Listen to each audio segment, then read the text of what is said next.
Bienvenue à toutes et à tous sur Grand Lille TV. On commence ce nouveau flash d'information avec cette semaine mondiale de l'allaitement. Nous sommes en plein milieu, un sujet qui est parfois tabou. Et depuis avril 2012, le réseau Ombrelle, un regroupement de professionnels de santé, accompagne les femmes enceintes et celles qui viennent d'accoucher ainsi que leurs nouveau-nés. Ce réseau propose en fait une assistance téléphonique pour les aider à allaiter. En France, ce sont 70% des femmes qui décident d'utiliser cette technique pour nourrir le bébé, mais beaucoup d'entre elles abandonnent après avoir fait face à des difficultés et se rabattent donc sur d'autres méthodes d'alimentation après 3 ou 4 jours.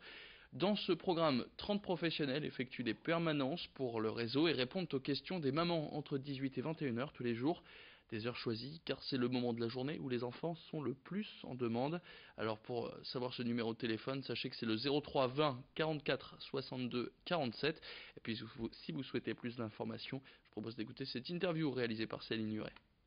La pratique de l'allaitement a effectivement évolué, donc c'est vrai que d'une part, les mamans sont moins soutenues dans leur choix, puisque plusieurs générations peut-être déjà donné le biberon à leur enfant, donc il y a déjà ça, la difficulté aussi des fois à être soutenue par la famille, soit parce que le conjoint travaille, parce que la famille est géographiquement plus éloignée, et puis le mode de vie aussi qui est différent, avec des femmes qui ont un enfant plus tardivement, des postes avec des horaires plus conséquents, et donc tout ça fait qu'effectivement la poursuite de l'allaitement peut être difficile.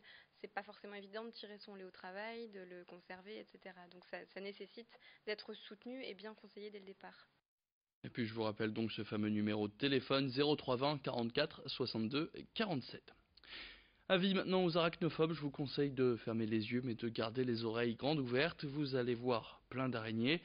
Et si vous en croisez chez vous, ça montre que votre maison est saine, du moins c'est ce qu'on dit. Pour certains, rien que de croiser cet insecte, c'est l'angoisse directe. Alors, en plein automne où les araignées pullulent, certains vivent un véritable cauchemar à quelques jours d'Halloween. Mais comment surmonter cette peur? Xavier Silly.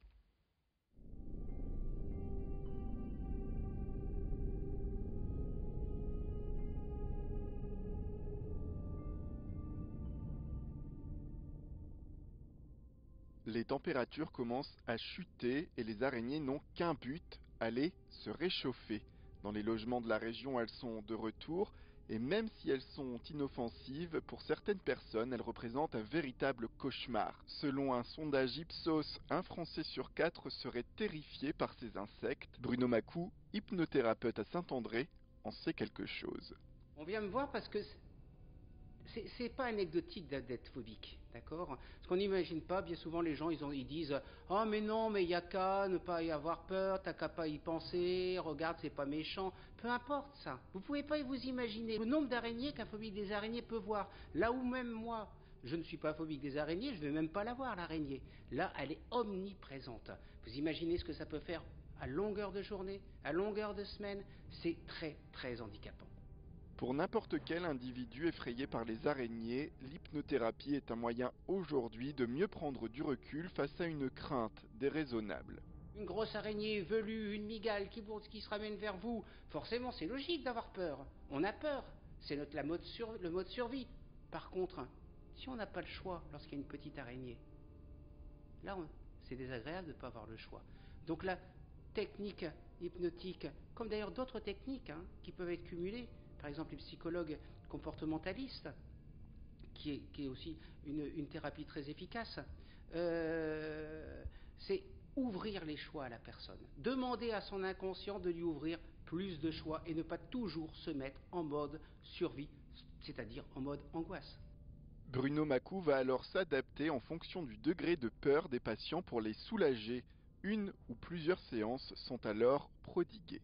On utilise essentiellement la dissociation. C'est-à-dire que dans cette rêverie un peu hypnotique, la personne ne va pas vivre sa phobie des araignées, c'est-à-dire qu'elle ne va pas être associée à un événement de sa phobie, mais elle va pouvoir se voir en train de se voir regarder une araignée. Je ne sais pas. C'est un peu comme si vous étiez dans une salle de cinéma, d'accord? Plutôt que d'être le héros qui est dans le film, vous vous regardez dans l'écran de cinéma en train de vivre cette scène où la personne est à la rencontre d'une araignée, par exemple. Les tuer n'est en tout cas pas la solution prônée car les araignées sont essentielles à l'équilibre naturel. Alors une fois la peur vaincue, reste la solution de la cohabitation ou de les replacer dehors. En bref, cette information qui vient de nous parvenir, une personne a été retrouvée grièvement blessée sur un trottoir à Armentières ce matin, rue Denis Papin, à proximité de l'école Sainte-Colombe. Afin de déterminer les circonstances de la blessure des victimes, la police recherche toute personne ayant pu apercevoir la victime avant les faits lors le signalement. C'est un homme de type européen âgé de 42 ans qui mesure 1,85 m, de forte corpulence, les cheveux noirs en bataille, barbe de 3 jours, un pantalon jeans de couleur bleue, une veste bomber de couleur noire et des chaussures noires. Si vous avez plus d'informations, contactez la BSU d'Armentières. On passe maintenant à un portrait, celui d'une association qui s'appelle Soc en Stock. Elle donne une seconde vie aux chaussettes, orphelines ou toujours en paire.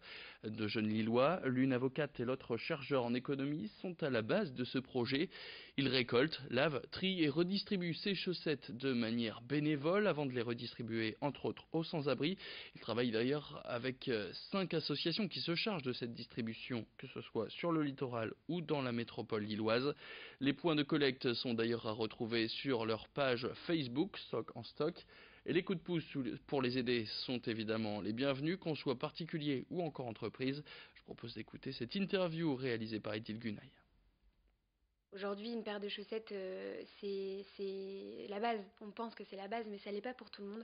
Et ça sert quand même à avoir les pieds au chaud. Les pieds, c'est important. C'est là où on attrape les maladies, le rhume, voilà. Donc Et quand on vit dans la rue, c'est avec ses pieds qu'on travaille. Et en parallèle, les gens ne donnent pas de chaussettes parce qu'on ne pense pas donner ces chaussettes. On les achète, quand elles sont trouées, on les jette. Quand l'une des deux est perdue, on garde l'autre dans l'espoir de retrouver sa petite sœur. Et voilà, nous on récupère toutes ces chaussettes orphelines et on en refait des paires qu'on va après redistribuer à des gens qui en ont besoin. Je vous rappelle le nom donc de cette page Facebook si vous souhaitez leur donner un coup de main, Soc en Stock. C'est la fin de cette édition, merci à toutes et à tous de l'avoir suivi. Tout de suite sur Grand Lille TV, vous retrouvez vos prévisions météo. Quant à nous, on se retrouve tout à l'heure dans le prochain quart d'heure.